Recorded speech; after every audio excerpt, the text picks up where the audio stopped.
1979 میں انقلاب ایران آیا۔ اس زمانے میں اخبارات کا بڑا چرچا تھا۔ جب شاہ چلا گیا تو ایرانی اخبارات کی شہ سرخی تھی شاہ عرف۔ اخبارات لے کر چند صحافی امام خمینی کے پاس پہنچے تو انہوں نے کہا اللہ اکبر۔ اگلے دن تمام ایرانی اخبارات کی سرخی تھی اللہ اکبر۔ شاہ ایران کو امریکہ، مغرب اور اپنی فوج پر بڑا فخر تھا۔ اس نے فوج کے ذریعے انقلاب کا راستہ روکنے کی ہر ممکن کوشش کی مگر بے سود۔ اس نے فوج کے ذریعے قتل و غارت سے بھی گریز نہ کیا مگر ایرانی قوم کے بہادر نوجوانوں نے فوج کے سامنے سرنڈر کرنے سے انکار کر دیا۔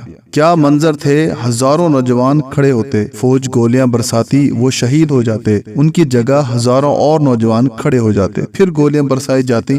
پھر ایک ایسا مرحلہ آیا جب گولیاں ہار گئیں، بندوقیں شکست کھا گئیں، فوج پسپا ہو گئی، ایرانی قوم جیت گئی۔ اس فاتحانہ انداز میں جذبہ جیت گیا، نوکری ہار گئی۔ پھر چشمِ فلک نے دیکھا کہ لاکھوں افراد نے امام خمینی کا استقبال کیا۔ ایرانی انتظامیہ کا مقصد تبدیل ہوا۔ شاہ کی حکومت کو فحاشی پر ناز تھا۔ اب جو نئی حکومت آئی تو اس کا مقصد اعلیٰ اخلاقیات کے ساتھ ترقی کا راستہ تھا۔ شاہ کے دور میں تہران میں وسیع و عریض امریکی سفارت خانہ تھا۔ دنیا بھر میں کسی بھی ملک میں سب سے بڑا امریکی سفارت خانہ ایشیا میں CIA کا ہیڈ کوارٹر تھا۔ پاسداران انقلاب نے CIA کے مرکز کا خاتمہ کیا اور بہت سے امریکی جاسوسوں کو یرغمال بنا لی۔ انقلاب کے مرحلے پر ایرانی قوم تو خوش تھی کہ ان کا جذبہ جیت گیا، مگر اس قوم کو زیر کرنے کے لیے امریکیوں نے لمبی چوڑی منصوبہ بندی کی۔ ایران عراق جنگ شروع کروا دی اور ساتھ ہی ایران پر عالمی پابندیاں بھی لگا دی گئیں۔ جنگ اور پابندیوں کے سامنے ایرانی ڈٹے رہے، گویا وہ اپنے لیڈر امام خمینی کی آواز پر لبیک کہتے رہے۔ آج برسوں بعد بھی وہ اپنے انقلاب کے ساتھ کھڑے ہیں اور غلامی سے نکل کر ایک آزاد ملک کے طور پر اپنی منفرد آواز کے حامل ہیں۔ ایران پر پابندیاں لگانے والے امریکہ کا خیال تھا کہ ایران میں اسلامی انقلاب پسپا ہو جائے گا کیونکہ ایران پابندیاں برداشت نہیں کر سکے گا۔ اس دوران اسے عراق کے ساتھ جنگ میں بھاری نقصان بھی اٹھانا پڑے گا۔ آفرین ہے ایرانیوں پر کہ انہوں نے غرور کو اپنے ملی جذبے سے خاک میں ملا دیا۔ پابندیوں کو 4 دہائیاں ہو چکی ہیں مگر ایرانیوں نے پابندیوں میں جینا سیکھ لیا ہے۔ ایرانی دنیا کی ہر چیز تیار کر رہے ہیں اور حیرت ہے کہ ترقی یافتہ ملکوں سے کہیں بہتر تیار کر رہے ہیں۔ موجودہ ایران 31 صوبوں پر مشتمل ہے۔ 1950 تک ایران کے 12 صوبے تھے، پھر 1950 میں ان صوبوں کو 10 ریاستوں میں تقسیم کر دیا گیا۔ 1960 سے لے کر 1981 تک کئی ریاستوں کو صوبوں کا درجہ دیا گیا اور 7 نئے صوبے بنائے گئے۔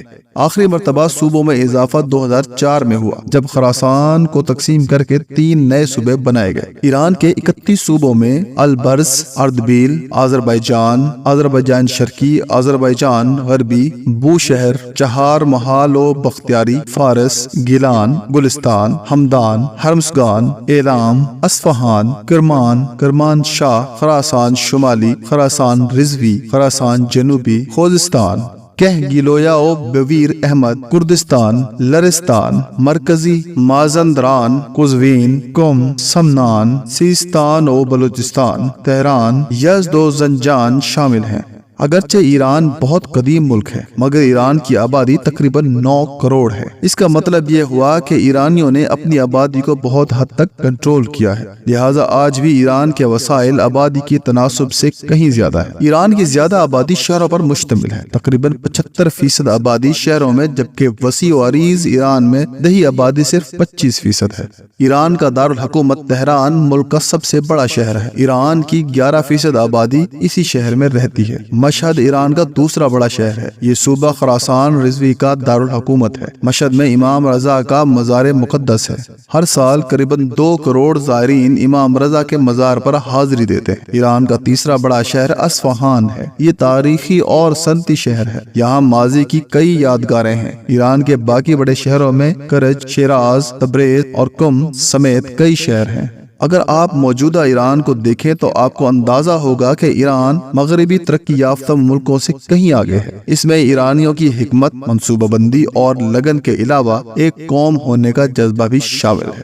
ایران نے اپنے شہریوں کو سہولیات دے کر دکھوں سے دور کر رکھا ہے۔ جرائم کی شرح 0 ہے، ہر طرف نفاست ہے۔ ایرانی محنتی اور صفائی پسند ہیں، یہی چیزیں ایران کو دوسری قوموں سے ممتاز کرتی ہیں۔ بقول شاعر، وہ کون سا عقدہ ہے جو واہ ہو نہیں سکتا، ہمت کرے انسان تو کیا ہو نہیں سکتا۔